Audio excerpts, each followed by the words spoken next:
Hola chicos, este es entonces el último video del tema 6 de fotosíntesis y vamos a ver dos temas en particular. Vamos a ver lo que es fotorrespiración, que es lo que aparece aquí, y vamos también a ver adaptaciones del ciclo de fotosíntesis de manera que sea más eficiente, porque, bueno, esas dos están asociadas al hecho de que la rubisco es muy ineficiente. Entonces, a la rubisco ser ineficiente genera fotorrespiración, la fotorrespiración gasta energía. Y entonces las adaptaciones de la fotosíntesis lo que van a pasar es, ok, como sabemos que la rubisco no fije oxígeno, y ahí vamos a ver las adaptaciones que tienen, las alternativas. Entonces, en la fotorrespiración o ciclo C2, ok, los nombres de los ciclos, ciclo C3, ciclo C4, ciclo C2, vamos a ver después qué son esos otros, tienen que ver con qué compuestos se generan inicialmente en la primera reacción.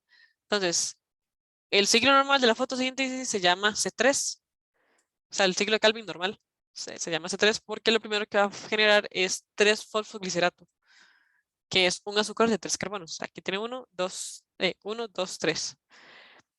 La fotorrespiración, que de nuevo es cuando la rubisco un oxígeno, en lugar de dióxido de carbono, amilribulosa, lo que me va a generar es sí un azúcar de 3 carbonos, pero eso ya lo conocíamos, ya es lo que se espera, y un azúcar de 2 carbonos. Entonces, como me va a generar un azúcar de 2 carbonos, ese es como su distintivo, o sea, lo primero que genera es un azúcar de 2 carbonos, y por eso se le denomina ciclo C2. Entonces, el nombre de los ciclos tiene que ver con cuántos carbonos tiene la primera molécula que produce. Entonces, en este C2, aquí vean, el objetivo es recuperar el CO2 fijado. A la planta no le sirve azúcar de 2 carbonos, ella quiere volver por lo menos a un azúcar de 3 carbonos o a su ribolosa. Entonces, este es todo el ciclo de la fotorrespiración.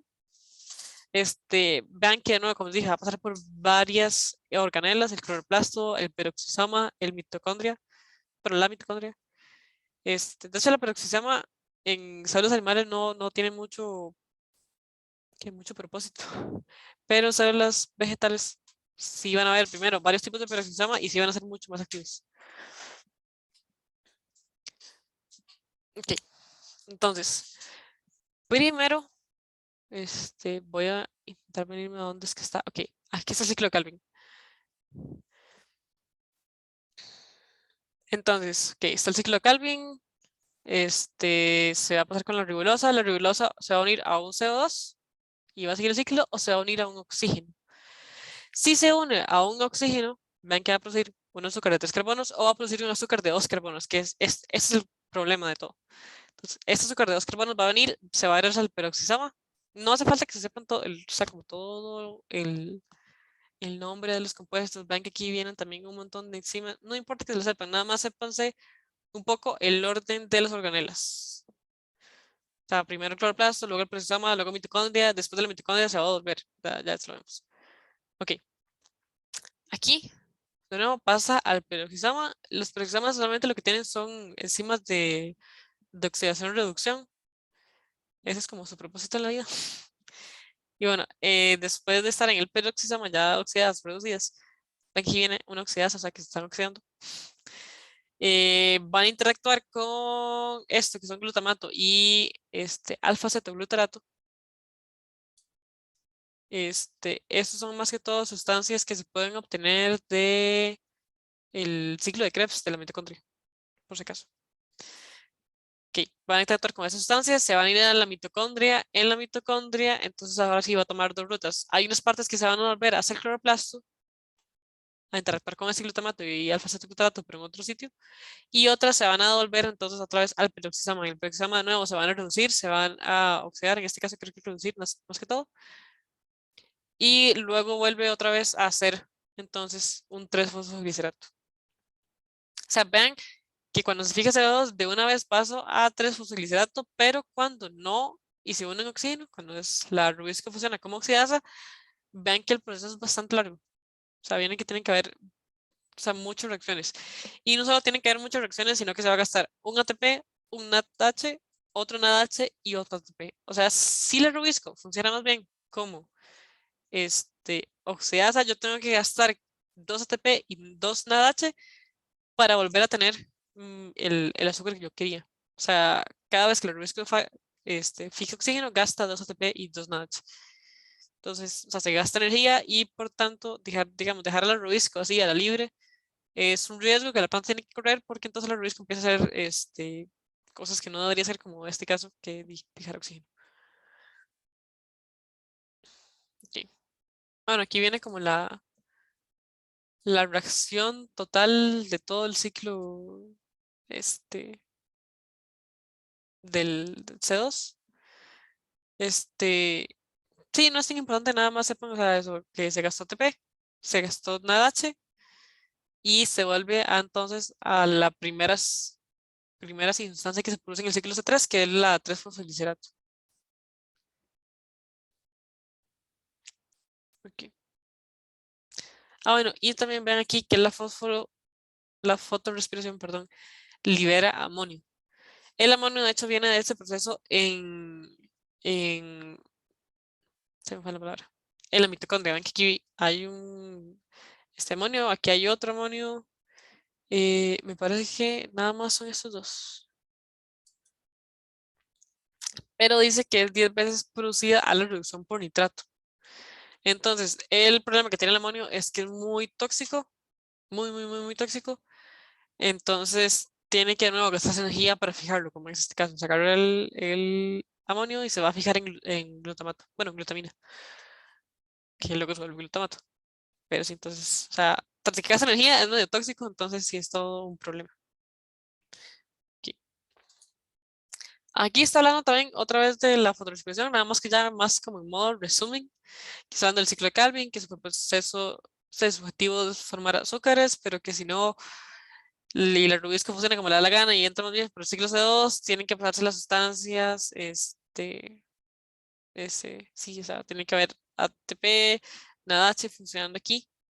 Y más bien en este ciclo CO lo que va a entrar no es un dióxido de carbono, sino que lo que va a entrar es un oxígeno. Ok. Entonces, de la fotorespiración se dice que es un mal inevitable porque, digamos, depende del rubisco. Y, digamos, ya cuando hay una enzima que funciona como uno lo espera, no es tan fácil llegar y crear de la nada otra enzima que reemplace el rubisco. Entonces, como no hay otra forma, no hay otra enzima que reemplace el rubisco, lo que queda de las plantas es como, aguantes, no hay otra. Hay ciertos mecanismos de protección cuando hay mucha, mucha, mucha iluminación, o sea que la planta está secando y que es muy probable que esté cerrado los estomas, lo que va a pasar es que se van a disipar los excesos de ATP y NADH para que no se active el ciclo de Calvin. Y sí, básicamente en el caso de que no se puede hacer este proceso de fotorrespiración en general, las plantas no pueden crecer con una cantidad de oxígeno elevada o una cantidad de dióxido de carbono reducida porque este, más bien empiezan a producir ese carbono, C2, bueno, azúcar de dos carbonos y no pueden fijar azúcar de tres carbonos, entonces más bien se pueden morir. Ok, sí. Bueno, y la fotosíntesis, eh, digamos que la tasa de asimilación neta depende de la fotosíntesis bruta y la fotorrespiración. Entonces, recuérdese que, digamos, yo tengo mi fotosíntesis bruta, que es todo lo que la planta produce, y además de eso, yo tengo que quitarle todo lo que se fotorrespira y la respiración vegetal como tal. Entonces, la fotosíntesis neta en realidad es bastante más baja de lo que se está fijando. Ok, entonces ya vimos, la rubisca es un problema. La rubisca es inútil, pero así la queremos. Pero lo que va a pasar es que, bueno, las plantas C3, que son las plantas normalitas, las comunes y silvestres, lo que van a hacer es evitar dejar al rubisco con oxígeno. Entonces van a promover la apertura estomática siempre y cuando se pueda, pero recuerden también que, o sea, no se puede tener siempre abierto porque entonces va a haber una transpiración elevada. Y estas plantas C3 también tienen un problema.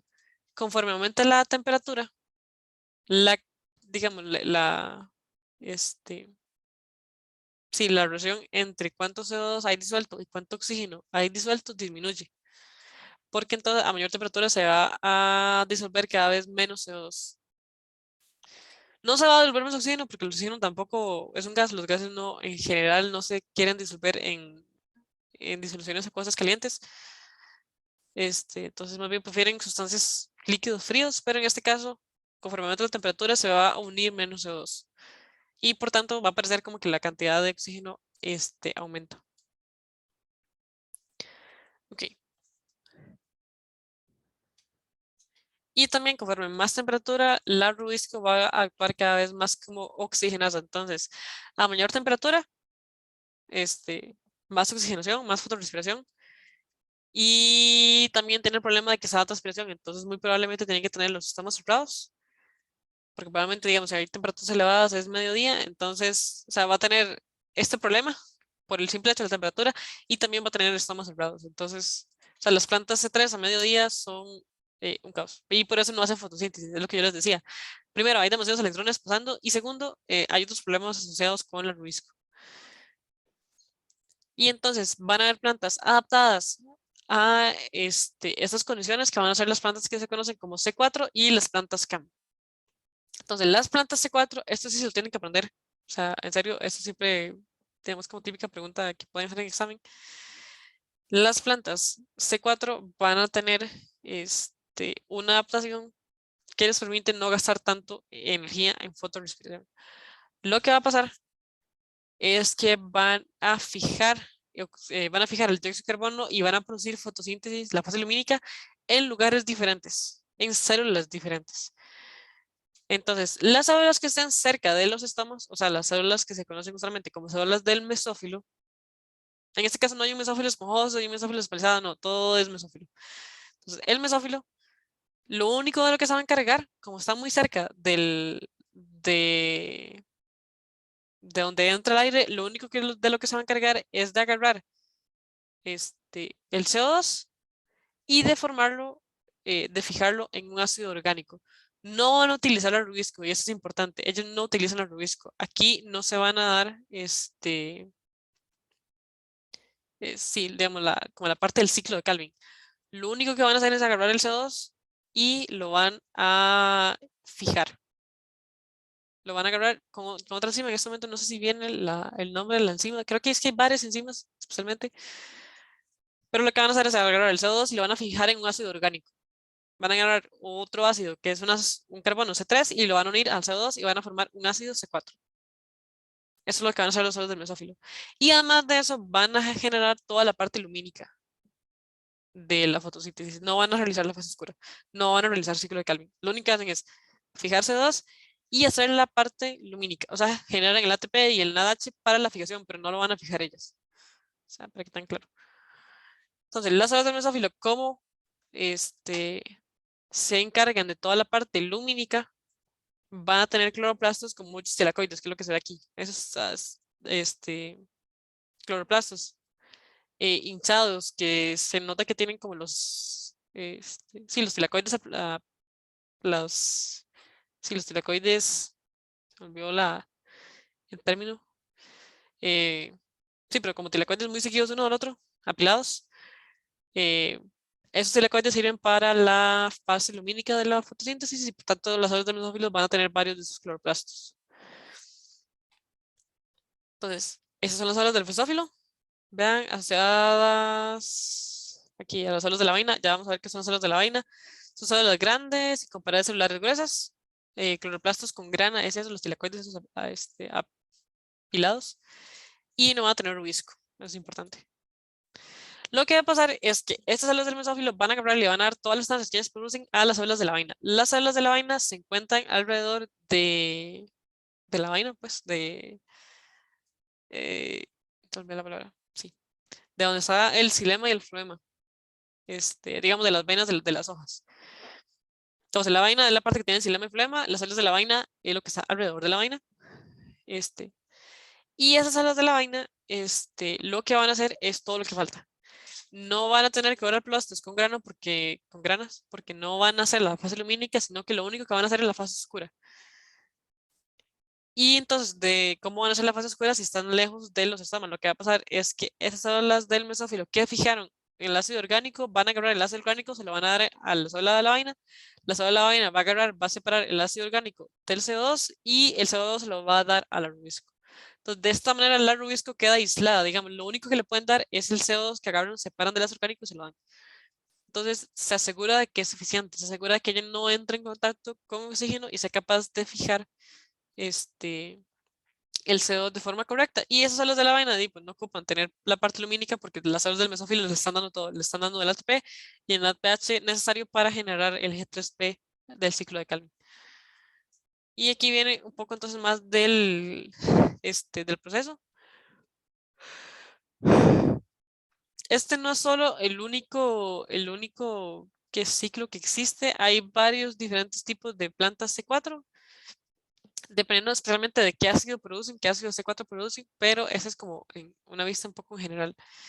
Lo primero, tengo CO2, el CO2 lo voy a unir a agua, tiene una tendencia a hacer esto, digamos, no necesariamente se ocupa ver una enzima que guíe la formación de este ácido, pero ya cuando se genera este ácido va a ganar una sustancia que es el fosfonol piruvato, y el fosfonol piruvato junto con mi ácido carbónico, o bueno, mi ácido del CO2 del aire, va a formar un ácido C4. De nuevo, hay diferentes tipos de ácido C4, entonces por eso aquí no viene como con el nombre de tal de cuál ácido se produce.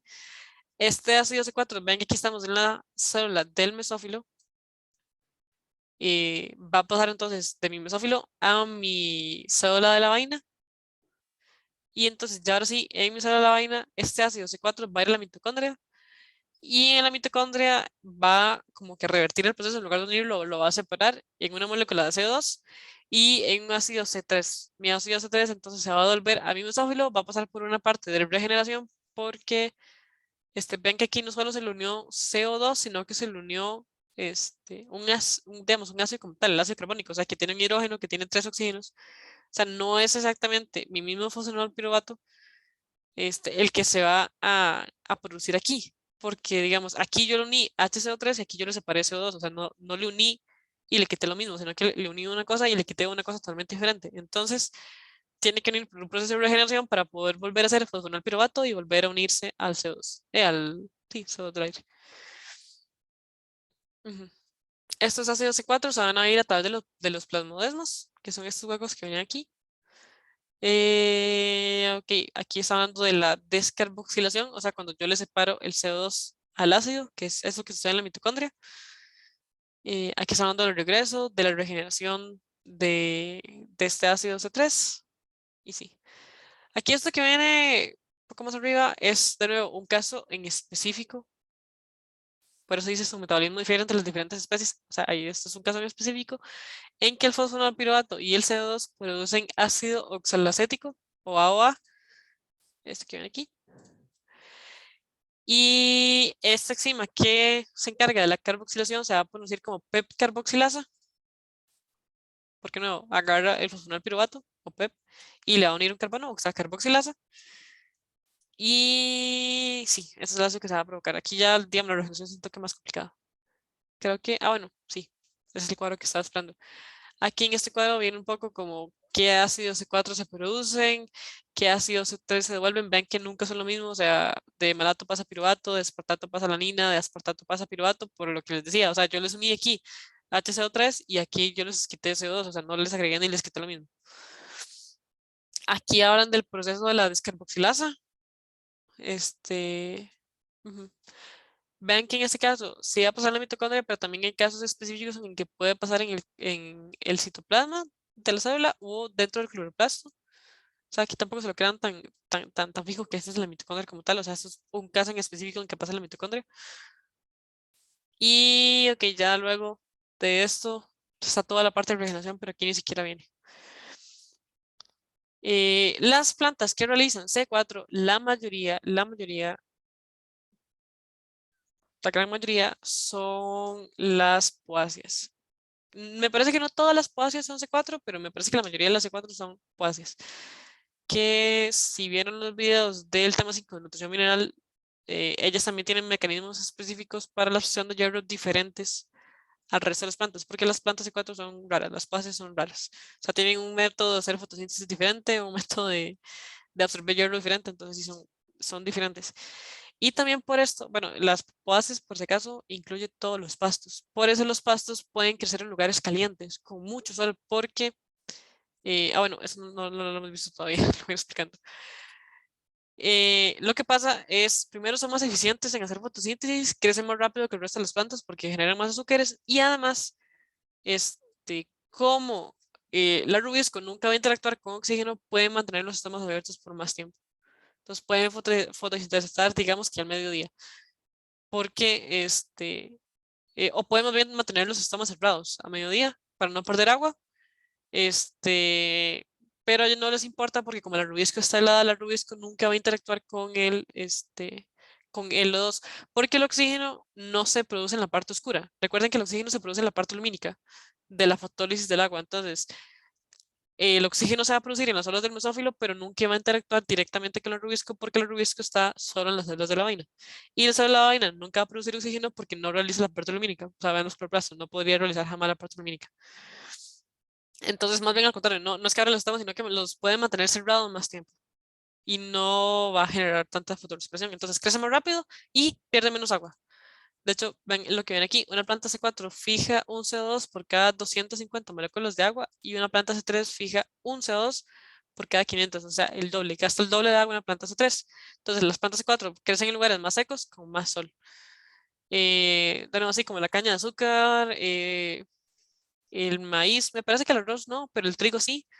Pastos en general es lo que se ve como en lugares más, digamos, más secos, más, digamos, ustedes van a lugares calientes, recuerden que en lugares más calientes la rubisco funciona más como oxigenasa y en lugares calientes es muy probable que haya, digamos, este tipo de cultivos, por ejemplo, el caña de azúcar, tipo, por ejemplo, en Alajuela me parece, o que en lugares como Guanacaste, que son lugares muy secos, con muy poca agua, lo que se tenga sea ganado, porque el ganado depende más de pastos y los pastos son C4, entonces son más eficientes en el uso del agua para producir energía. Ok. Y vean nada más este detalle de aquí, que a pesar de que ellas son más eficientes para fijar oxígeno, para fijar CO2, perdón, van a perder 2 o 3 ATP en todo este proceso, especialmente en la parte de regeneración y en la parte de descarboxilación. Van a perder ciertas moléculas energéticas, ATP, y por tanto, o sea, son más eficientes, sí, siempre y cuando no haya fotorespiración. ¿Cómo decirlo? Digamos, si yo tengo una planta C3 con fotorespiración y una planta C4, mi planta C4 es más eficiente, porque la fotorespiración gasta aún más ATP, aún más energía que mi fijación a un ácido orgánico. Lo que pasa es que más bien en condiciones ideales para una planta C3, o sea, con muy poco oxígeno, mucho CO2 y climas más fríos, la planta C4 está en desventaja, porque toda la planta C3 puede fijar azúcar continuamente, tranquilamente, porque no está gastando energía extra, porque no está haciendo fotorespiración, mientras que mi planta C4 tiene que estar continuamente fijando, perdiendo estos ATP a la hora de fijar oxígeno, a la hora de fijar una molécula de dióxido de carbono. Entonces tienen un balance y por eso los pastos, las plantas C4 son más que todo climas tropicales, climas calientes, climas secos. Porque en el resto de climas, digamos, ya climas más fríos, climas más húmedos, bueno, climas húmedos y fríos, ojalá los dos, las plantas C4 sí están en cierta desventaja. Ahorita también vamos a ver como un grafiquito para que les quede más claro. Ok, esto con las plantas C4. Lo siguiente que vamos a ver son las plantas CAM. Las plantas CAM, este nombre viene de las crasuláceas, que las crasuláceas son plantas que crecen en el desierto. Y bueno, aquí viene el nombre que es el metabolismo ácido de las crasuláceas. Lo que va a pasar es que en estas plantas no va a haber una separación, digamos, física de una célula que fija el CO2 en un ácido orgánico y otra célula que utiliza el ácido orgánico para fijar azúcares, sino que va a haber una división por tiempo. Entonces, las plantas crasuláceas van a abrir sus estomas de noche. O sea, vean que eso tiene sentido porque de noche hay menos sol, o sea, hay menos calor, o sea, menos calor que me está evaporando el agua. O sea, yo puedo tener los estomas abiertos más tiempo sin perder tanta agua. Entonces van a abrir estomas de noche, van a agarrar el CO2 que se encuentra en ese aire de noche, lo van a fijar en un ácido orgánico. De nuevo, aquí hay varias rutas porque la ruta de qué ácido orgánico depende de la planta. Pero bueno, CO2, HCO3, que es de nuevo, este HCO3 se produce espontáneamente cuando el CO2 se difunde en agua. El CO3 se va a formar en oxaloacetato al unirse con fosfonal piruvato, o sea, de nuevo, fosfonal piruvato, CO2, produce un ácido orgánico, en este caso el ácido orgánico en específico es oxaloacetato, El oxalacetato entonces se va en este caso a... sí, se me olvida lo de oxidación y reacción, ya les digo. Se va a reducir el oxalacetato en malato. Y el malato se va a acumular en la vacuola a concentraciones de 0.2 molar. O sea, no es mucho, pero se está acumulando en la vacuola. La vacuola se va a volver ácida porque aquí tiene unos ácidos que se están acumulando. Y ya en el día, de nuevo aquí hay como una división de noche-día. En el día, este ácido va a salir de la vacuola, se va a oxidar. ¿Sí? O sea, aquí se está reduciendo, aquí se va a oxidar y se va a volver piruvato. ¿Cuándo se vuelve piruvato? Bueno, piruvato y CO2. Ah, bueno, aquí se separó. No, nos falta ese detalle. Se va a separar en piruvato y CO2. El CO2 va a formar parte del ciclo de Calvin, se va a unir con la rubisco y el piruvato se va a volver almidón. Se va a acumular en forma de almidón. Y en la noche, este almidón es el que forma mi fosfonalpiruvato. Entonces ven que, digamos, esto que tiene sentido. Yo agarro CO2, fosfonalpiruvato, que viene en almidón, lo forma un ácido, del ácido, que aquí se oxida, aquí se reduce. No, más bien, aquí se reduce, aquí se oxida. Sí, se va a formar otro ácido, el CO2 forma el ciclo Calvin y el otro forma el almidón. Y entonces ya eso no es, de nuevo, no es una separación física de que una sola hace una cosa y otra sola otra, sino que es una separación temporal. Durante la noche se fija el CO2 y durante el día bueno, sí, durante el día se va a agarrar el ácido orgánico fijado y se va a producir azúcares en el ciclo de Calvin. Y no, en el día cabe decir que va a estar sucediendo toda la fase lumínica porque se ocupan de fotones que en la noche no hay. Entonces, en esas olas, sí, el ciclo de Calvin y la fase lumínica van a estar funcionando al mismo tiempo, porque no, las enzimas se activan al mismo tiempo. La diferencia que hay es que, sí, el CO2 no se está agarrando del aire, sino que está agarrando de reservas de ácidos orgánicos. Entonces, estas plantas durante el día pueden tener sus estomas cerrados y aún así estar haciendo fotosíntesis. Ok, ya vamos a esto. Así que no viene. De las plantas de esas vienen muy poco aquí, pero me acaba de decir que como pueden tener sus estomas cerrados de día, son mucho, mucho, mucho más eficientes a la hora de fijar oxígeno, fijar dióxido de carbono, paso sin oxígeno, fijar dióxido de carbono, fijar azúcares sin perder tantas moléculas de agua y crecen de nuevo. Son plantas del desierto, prácticamente. Una planta CAM que se me ocurre en este momento es, por ejemplo, la piña, que siempre la ponen de ejemplo. La piña es una planta de climas desérticos y a veces se puede cultivar en zonas secas por lo mismo, porque es una planta que no requiere tanta agua para, y para fotosintetizar y por tanto para crecer. Ok, estas dos cosas que ven aquí son un poco aparte. Esta parte aquí es una ruta, es la ruta de las triosas. Es media larga, nada más para que sepan que la G3P no se va a espontáneamente volver un azúcar de 6 fosfatos, que los azúcares de 6 fosfatos son como las comunes, las normalitas.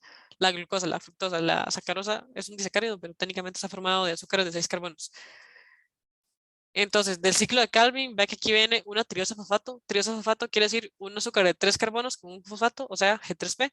Y G3P va a venir a una enzima que supongo que es saldosa, va a formar mi fructosa, pero también estas triosas pueden salir del cloroplasto y pueden venir a formar azúcares de diferentes carbonos. En este caso, por ejemplo, también puede haber una aldosa que forma fructosa o glucosa, que viene por aquí, pero también va a haber bueno,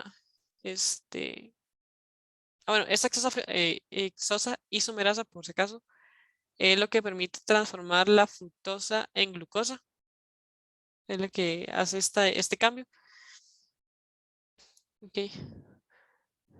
Bueno, aquí creo que no viene en específico lo que les iba a decir.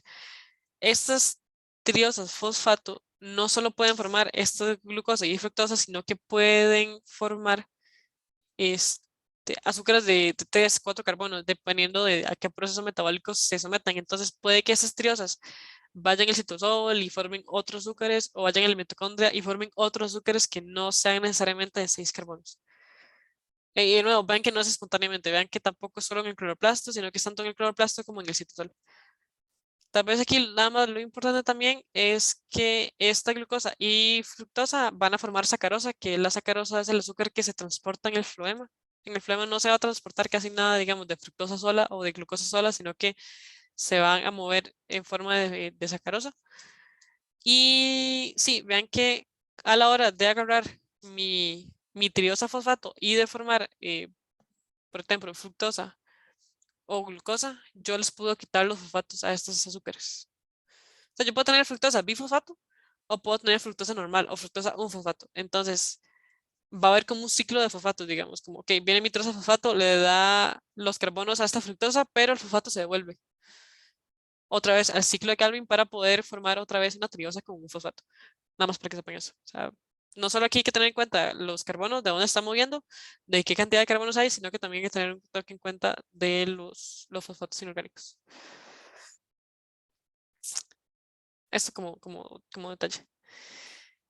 Y bueno, aquí venía en toque lo que les estaba hablando antes de las plantas C3 y las plantas C4. O sea, las plantas CAM creo que no pueden hacer tanta fotosíntesis, nada más que son muy eficientes a la hora de usar agua, pero también gastan energía igual que las C4. Entonces, lo que va a pasar es, ok, ellas son muy eficientes, está súper eficientes.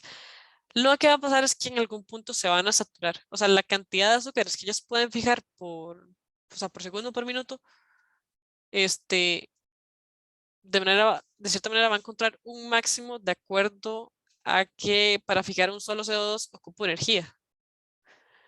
Entonces, va a llegar un punto que aunque yo le meta mucho CO2 a mi planta, ella no puede fijar más azúcares. Entonces, digamos que la cantidad de azúcares que está ganando es la cantidad de energía que está perdiendo para generar el ATP de fijar el CO2.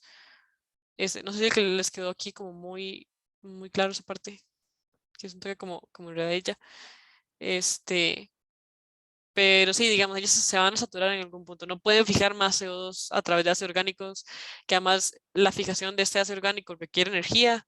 Entonces, aunque tal vez pueden fijar un toque más de ácidos orgánicos, también van a ser un toque más de fotosíntesis, pero sí también un poco de más de azúcares o de fotosíntesis que haya.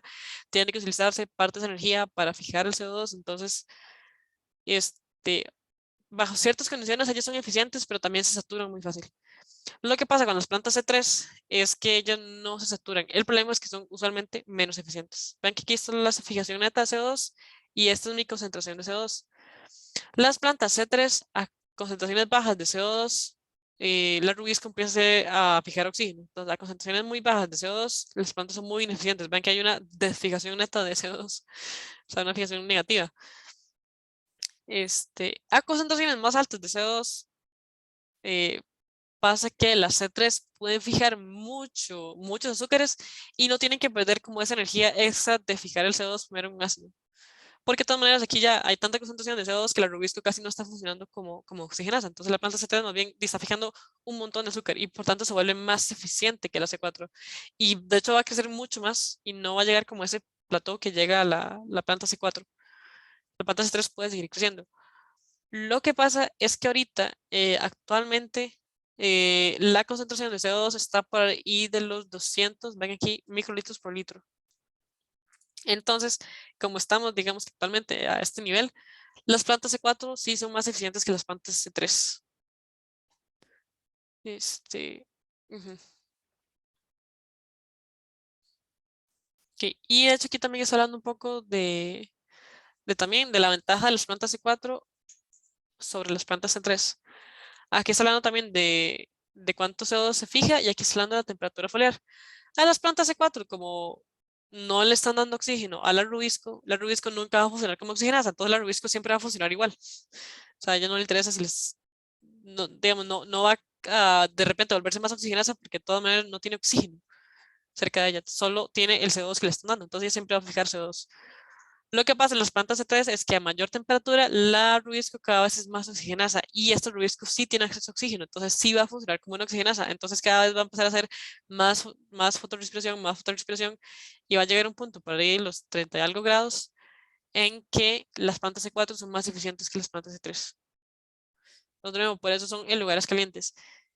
Y bueno, esto recuerden que es temperatura foliar, no es temperatura al aire, o sea, no es que a 35 grados ambientales es que las plantas C4 son más eficientes, sino que es cuando la temperatura foliar esté a esa temperatura. Y las hojas, como están haciendo fotosíntesis, como están recibiendo radiación del sol, normalmente están más calientes que la temperatura ambiental. De hecho, las superficies en general suelen estar más calientes que la temperatura ambiental. Entonces, para que lo tengan en consideración, o sea, puede que esta situación ocurra no sé, a 25 días a 25 grados de temperatura ambiental, pero a mediodía, o sea, hay que lo tengan en consideración. Ajá. Y bueno, aquí muestran un caso hipotético en que las plantas C3 serían más eficientes, y es que sí, la concentración de oxígeno es muy poca, o sea, nada más un 1% del aire, que eso no se acerca a ser real. Entonces, las plantas C3 tienen el potencial de ser más eficientes. El problema es que en condiciones actuales más bien están en desventaja por temperatura y por concentración de CO2. Y sí, entonces sería, digamos que sepan que las plantas C4 son más eficientes en ciertas condiciones y que las plantas C3 tienen el potencial de producir más energía, nada más que debido a las condiciones ambientales en las que se encuentran, normalmente no son tan eficientes y son menos eficientes que las plantas C4. Y bueno, ese sería entonces ya el último video sobre fotosíntesis. Con eso terminaría el tema. Y ahí, bueno, cualquier duda que tengan me pueden escribir.